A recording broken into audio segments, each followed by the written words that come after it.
Hi students, this is Stan Skill.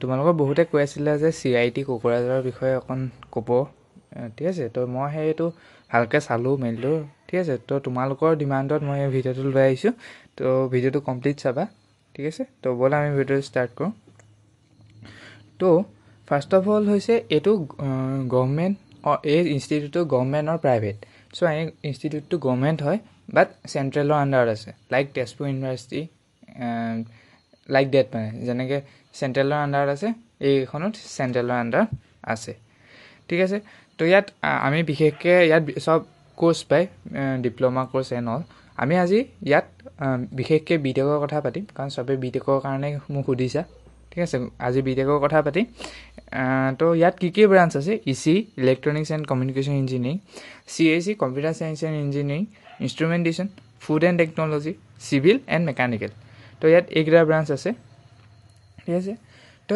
এতিয়া ইয়াত তোমালোকে কেনেকৈ কি এপ্লাই কৰিব লাগিব আমি সেইটো বিষয়ে চাম চ' এওঁলোকে নিজৰ এটা টেষ্ট পাতে এণ্ড JEE মাৰ্কছৰ বেচিছত এওঁলোকে এডমিশ্যন দিয়ে ঠিক আছে এওঁলোকে যিটো পৰীক্ষা পাতে তো সেইটো কেতিয়া অনুষ্ঠিত হ'ব online application process starts from 6 মাৰ্চতে এইটো ষ্টাৰ্ট হ'ল and last date of submission 31 May তো আজি আমি ভিডিঅ'টো দিছোঁ তোমাৰ 18 মেত বা 19 মেত তোমালোকে পাবা ঠিক আছে তো 31 মেলৈকে এপ্লিকেশ্যন ছাবমিশ্যন কৰা টাইম আছে তো তোমালোকে কৰি দিবা date of the examination 8 June for diploma and UG PG ঠিক আছে 8 জুনত তোমালোকৰ পৰীক্ষা হ'ব PhDটো দৰকাৰ নাই আমাৰ ডিক্লাৰেশ্যন অফ ৰিজাল্ট 20 জুনৰ ভিতৰত তোমালোকক দি দিব উইদিন মানে 10 ডেইজ ঠিক আছে ডেট অফ কাউন্সিলিং তোমালোকৰ বেছি দিন নহয় 24 to 24 জুনৰ ভিতৰত হ'ব এণ্ড তাৰপিছত তোমালোকে কনফাৰ্ম হৈ যাবা যে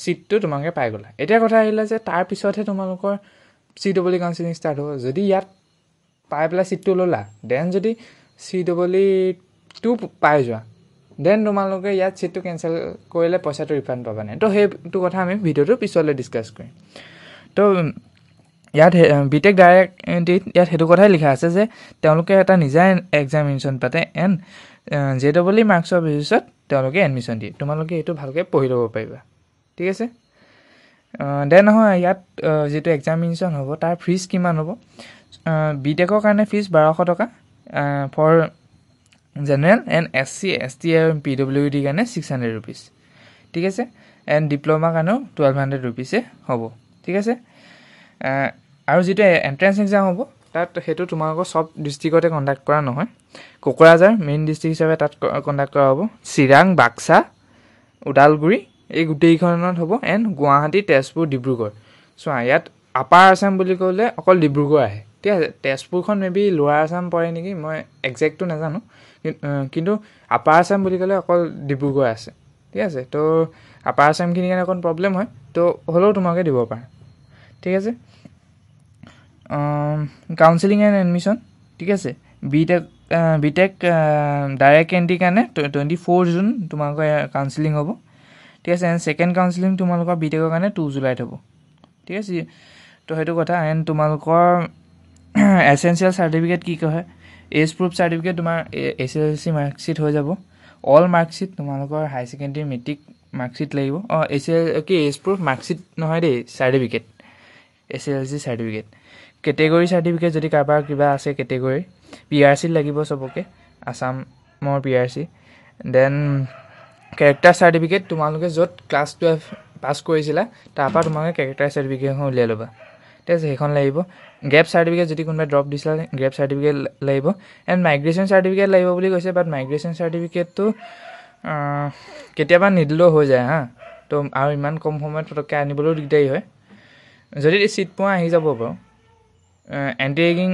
এফিডেভিট সেইটো কেনেকৈ পাবা পিছত মই কৈ দিম এণ্টি ৰেগিং ৱেবছাইট আছে তাত পাই যাবা ঠিক আছে এতিয়া মেইন আহিছোঁ ইয়াৰ ফিজ ষ্ট্ৰাকচাৰৰ ওপৰত কাৰণ চবেই এইটোৰ কাৰণে ৱেইট কৰি আছে ডিপ্ল'মাটো আমি নাচাওঁ বিটেকটো চাম বিটেক জেনেৰেল আৰু OBC কাৰণে আমি চাম ফাৰ্ষ্ট এডমিশ্যন ফি 30,500 ৰুপিজ তোমালোকে দিব লাগিব যদি তোমালোকে হোষ্টেল লোৱা 8,000 ৰুপিজ দিব লাগিব এণ্ড হোষ্টেলটো তোমালোকে পাৰিলে তাত ল'বা কাৰণ কোকৰাঝাৰ আৰু ছাইডে ইমান ভাল PG তোমালোকে তেনেকৈ নাপাবও পাৰা ঠিক আছে আপাৰ আছামৰ পৰা গৈ পেলাই বিশেষকৈ তাত অকণমান পাবলৈ অসুবিধা হ'ব পাৰে, ঠিক আছে। গতিকে হোষ্টেল ল'বা পাৰিলে, গাৰ্লছে বিশেষকৈ ল'বা, ঠিক আছে। আৰু তাৰ কাৰণে মেথছ ফিজ তোমালোকে 6,600 ৰুপিজ দিব লাগিব পাৰ ছেমিষ্টাৰ।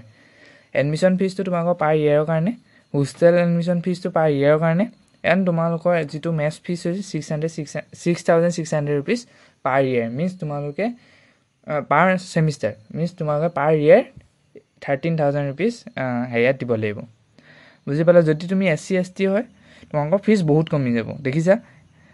18,500 ৰুপিজ তোমালোকে দিব লাগিব। এণ্ড হোষ্টেল ফিজ কিমান? 8,500 ৰুপিজ। কিন্তু মই ইয়াৰ হোষ্টেল ফিজটো 500 ৰুপিজ বেছি হয়। চৰি, ঠিক আছে। ইয়াত হোষ্টেল ফিজ 8,000 ৰুপিজ হয়। মই তলৰটো পঢ়ি দিছিলোঁ, একদম বেয়া নাপাবা। 8,000 ৰুপিজ হয় এণ্ড মেথছ 6,600 ৰুপিজ হয়। হোষ্টেল ফিজটো ছেমেই আছে, বাছ মেথছ ফিজ এডমিশ্যন ফিজটো তোমালোকৰ কমি গৈছে, ঠিক আছে। এতিয়া আহিলোঁ মই যে কৈছিলোঁ তোমালোকে এডমিশ্যনটো উইথড্ৰ কৰিলে কি হ'ব।